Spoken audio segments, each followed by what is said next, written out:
21 জানুয়ারি রাত 9:30 রাজধানীর কূটনৈতিক এলাকা গুলশানের ওয়েস্টিন হোটেলের বিপরীতের রাস্তায় মানি এক্সচেঞ্জ ব্যবসায়ী ও তার সঙ্গে থাকা আরেকজনকে গতিরোধ করে হামলা চালায় দুর্বৃত্তরা। মাথায় রড ও ইট দিয়ে পিটিয়ে এবং ধারালো অস্ত্র দিয়ে কুপিয়ে কোটি টাকা ছিনিয়ে নিয়ে যায় 10 থেকে 12 জন। এ ঘটনায় গুলশান থানায় মামলা করেন ভুক্তভোগী। মামলার প্রধান আসামি ইয়াসিন ও একটি বাহিনীর সদস্য সহ 8 জনকে ছিনিয়ে নিয়ে 1 লাখ টাকা সহ গ্রেফতার করে পুলিশে হস্তান্তর করে র্যাব।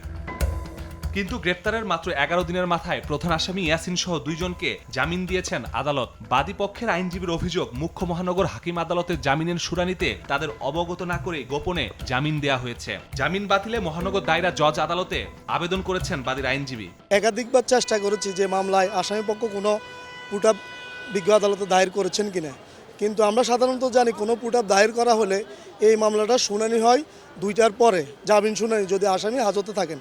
কিন্তু আজকে এই আসামিটার জামিন শুনানি হয়েছে সকাল 11টা থেকে 12টার মধ্যে, যা আমরা কোনোভাবেই বাদীপক্ষের আইনজীবী হয়ে কোনোভাবে জানতে পারি নাই। এ মামলায় পুলিশের বিরুদ্ধেও দায়সারা কাজের অভিযোগ উঠেছে। এখনো কোনো আসামি ধরতে পারেনি তারা, উল্টো চুরির ধারা যুক্ত করেছে। আলামত ও ঠিকভাবে উপস্থাপন করেনি আদালতে। এসব বিষয়ে কোনো উত্তর নেই গুলশান থানার। মামলার তদন্ত কর্মকর্তা ফোনে জানালেন, যা হয়েছে ঊর্ধ্বতনদের নির্দেশেই।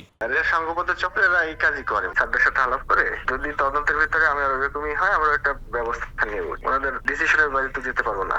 জামিন পাওয়া আসামি ইয়াসিন হত্যা চেষ্টা, অপহরণ সহ একাধিক মামলার চিহ্নিত অপরাধী। আরেক আসামির নামে এ ঘটনা ছাড়াও আছে জাল টাকার মামলা। এমন আসামিদের জামিনে ন্যায় বিচার নিয়ে শঙ্কায় ভুক্তভোগীরা। আমরা নিরাপত্তাহীনভাবে ভুগতেছি, যাতে এরম চক্রান্ত আর না করতে পারে কোথাও, এরম আরও যাতে আরও ব্যবসায়িক ক্ষতিগ্রস্ত না হয়, অন্যরা যাতে ক্ষতিগ্রস্ত না হয়, এটা দৃষ্টান্তমূলক শাস্তি চাচ্ছি। অপরাধ বিশ্লেষকরা বলছেন, দেশের আইন শৃঙ্খলা পরিস্থিতি সন্তোষজনক নয়। এমন অবস্থায় আসামিরা এত দ্রুত জামিনে বের হলে আইন শৃঙ্খলা পরিস্থিতি আর অবনতি হতে পারে।